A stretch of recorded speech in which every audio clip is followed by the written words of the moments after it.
Boa tarde, galera, povo abençoado de Deus. Nós vamos falar aqui sobre por que o Cordeiro foi morto antes da fundação do mundo. Um tema muito legal, muito bom para meditar. Por que o Cordeiro foi morto antes da fundação do mundo? É o que nós vamos falar aqui nesta tarde. Esteja aí ligadinho conosco. Compartilhe também com outras pessoas. Estamos chegando ao final do sábado e vamos fazer esta live aqui abençoada. Pastor Nelson Alves de Andrade, nosso ponto de partida, Apocalipse capítulo 3 e o versículo 8, vamos meditar aí neste versículo. A frase, o Cordeiro que foi morto antes da fundação do mundo, está justamente aí em Apocalipse capítulo 13 e o versículo 8, é o que nós vamos meditar aqui.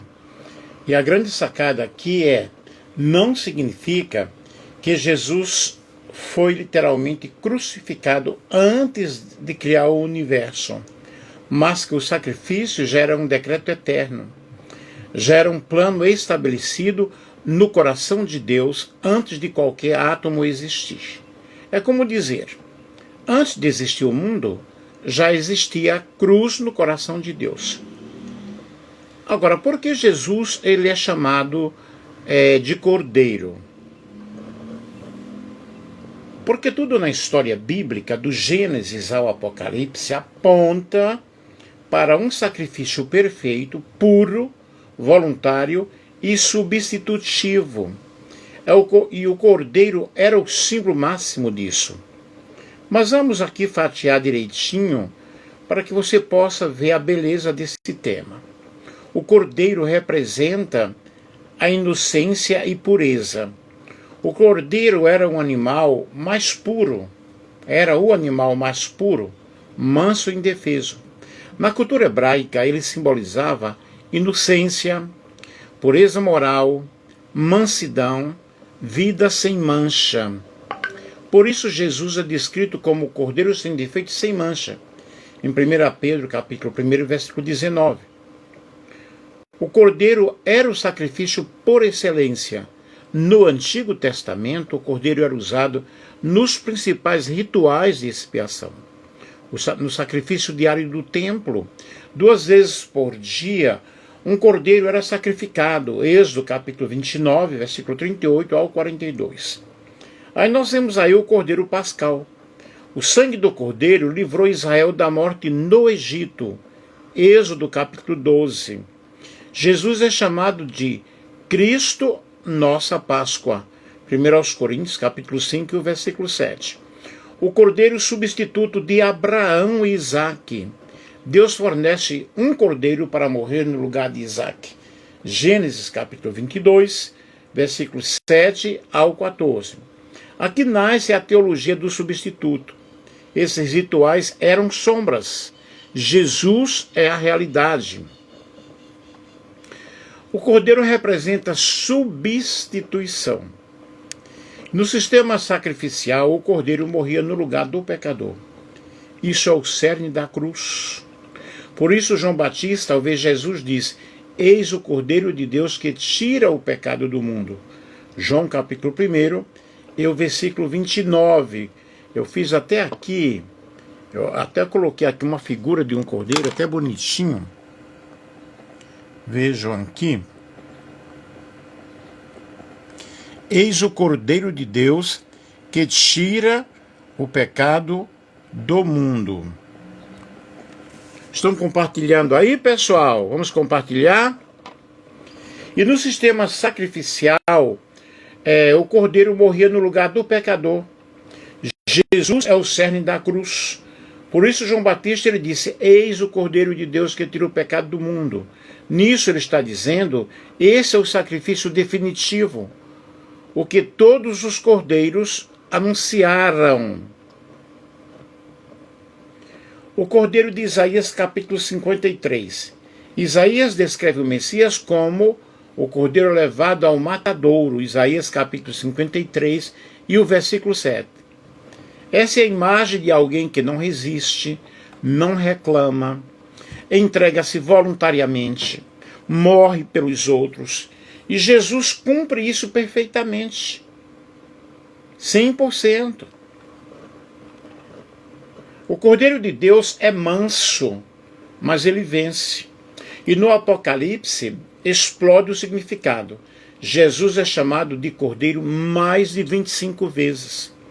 E aí acontece uma reviravolta poderosa. O Cordeiro é quem abre os selos. O Cordeiro é quem derrota o dragão. O Cordeiro é quem reina. O trono é do Cordeiro. O livro da vida é do Cordeiro. Ou seja, ele vence não pela força, mas pelo sacrifício.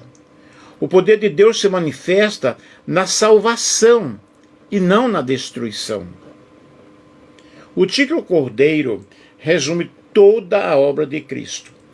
Quando chamamos Jesus de Cordeiro, estamos dizendo que ele é o inocente que morreu pelo culpado, o substituto perfeito, o sacrifício aceito por Deus, a Páscoa definitiva, a expiação escrita desde a eternidade, o Messias manso, humilde e entregue, o Rei que triunfa pela cruz. É o título que mais sintetiza o caráter e a missão de Jesus. E aqui eu tenho uma frase para ficar.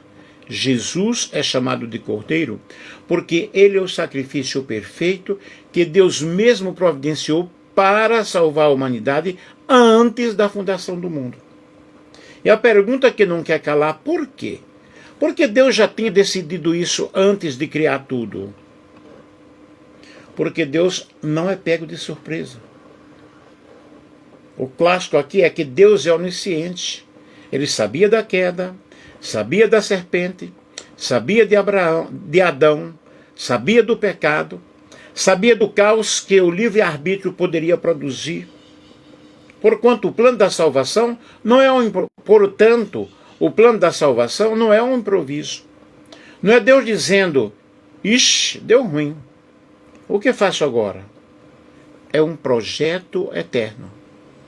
A cruz é mais antiga que o Éden. Porque o amor de Deus é mais antigo que a queda.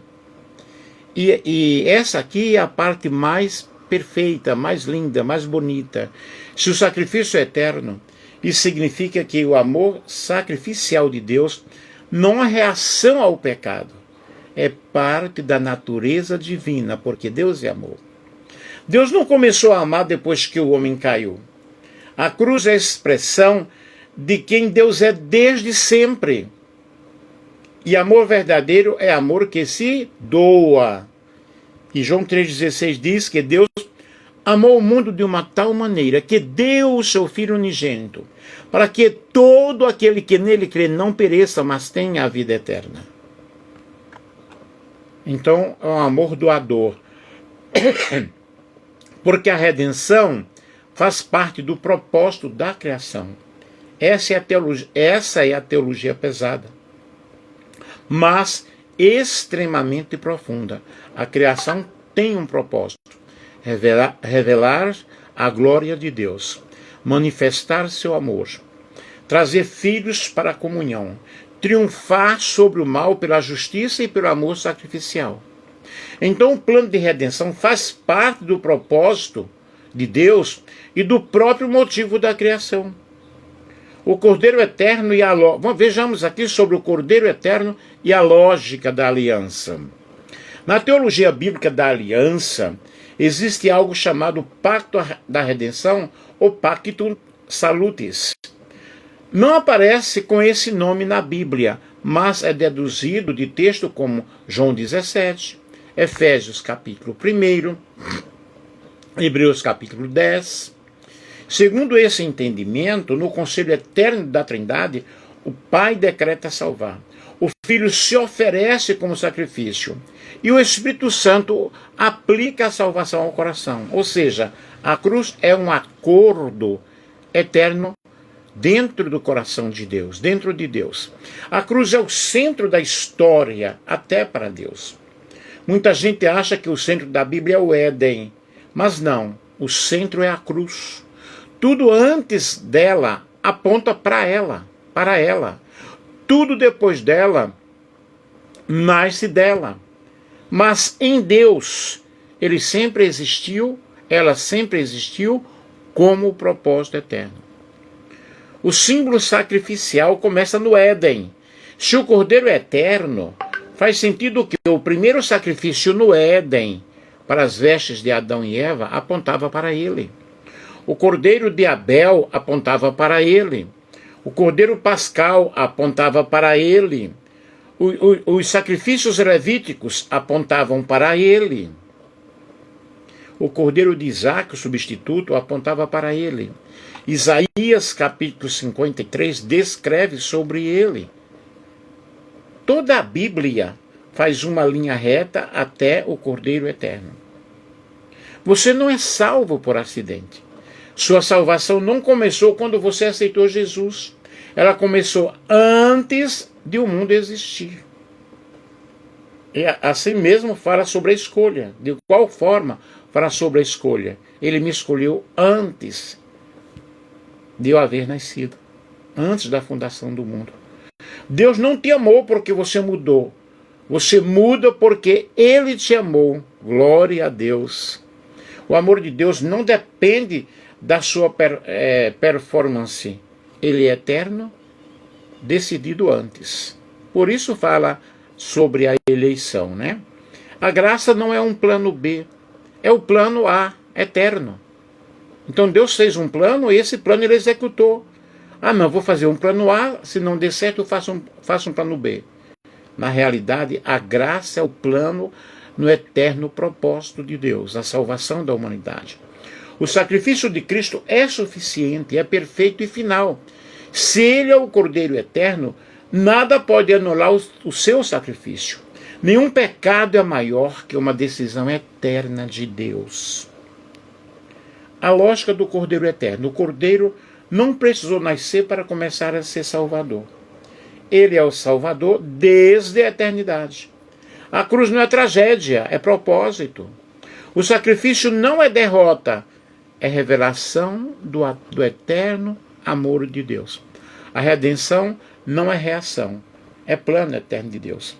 Antes de o mundo existir, Deus já tinha decidido amar você até o fim. E decidiu isso com o sangue do seu próprio Filho. Não é isso muito lindo? A cruz não aconteceu, ela já era decidida. Quando a Bíblia diz que o Cordeiro foi morto antes da fundação do mundo, está dizendo na prática. A cruz não foi um improviso. A salvação não foi reação. O sacrifício não foi consequência do pecado humano. A cruz já estava no projeto eterno, no conselho interno da Trindade, antes de existir tempo, anjo, luz, matéria, galáxia ou barro no Éden. A pergunta que todo mundo faz: por que Deus criaria o mundo já sabendo que o filho precisaria de morrer? É aqui que vem a parte mais linda da história. Porque o propósito de Deus sempre foi revelar o seu amor, o tipo de amor que se doa, porque Ele é amor. Se Deus é amor, 1 João capítulo 4, versículo 8, então, amar é sua natureza, é seu caráter. Doar-se é seu modo de amar. Sacrificar-se é a expressão suprema desse amor, ou seja, a cruz é a forma máxima de Deus mostrar quem realmente Ele é. Então, por que estava no plano de Deus? Aqui vai um resumo de ouro. Porque Deus é onisciente. Ele sabia da queda antes da criação. Ele não foi surpreendido por Adão, Eva ou a serpente. Porque o amor sacrificial faz parte da natureza divina. A cruz não nasce do pecado nasce do amor. Porque o propósito da criação inclui redenção. E Deus quis criar seres que pudessem experimentar graça, perdão, redenção, transformação, adoção como filhos. Tudo isso existe por causa da cruz. Porque o plano de Deus não depende das falhas humanas. O cordeiro já estava pronto antes do primeiro erro acontecer. Porque a glória de Deus brilha mais forte na redenção do que na inocência. O Éden mostra a perfeição, a cruz mostra amor, a Nova Jerusalém mostra a vitória. E uma frase aqui para que nós possamos guardar: a cruz não aparece na história, ela é a própria história. Amém? Louvado seja o nome do Senhor, exaltado seja o nome do Deus Todo-Poderoso. Aqui eu pesquisei isso aqui em várias fontes, várias referências bíblicas, vários dicionários, vários livros de teologia sistemática, obras clássicas sobre cristologia e a cruz de Cristo, várias, e estudos sobre o Apocalipse, comentário bíblico do Novo Testamento, comentários do Apocalipse, teologia do Novo Testamento, estudos sobre a doutrina da aliança, pacto da redenção, vários livros aqui nós pesquisamos, dicionários, artigos. Então, queridos, eu acredito que eu tenha explicado bem sobre esse assunto, o cordeiro que foi morto antes da fundação do mundo, o eterno propósito de Deus, né? O estudo é por que o cordeiro foi morto antes da fundação do mundo. Já estava tudo no plano de Deus, já estava planejado pelo Senhor, já estava no eterno propósito de Deus. Então, queridos, aqui foi um estudo bíblico, teológico,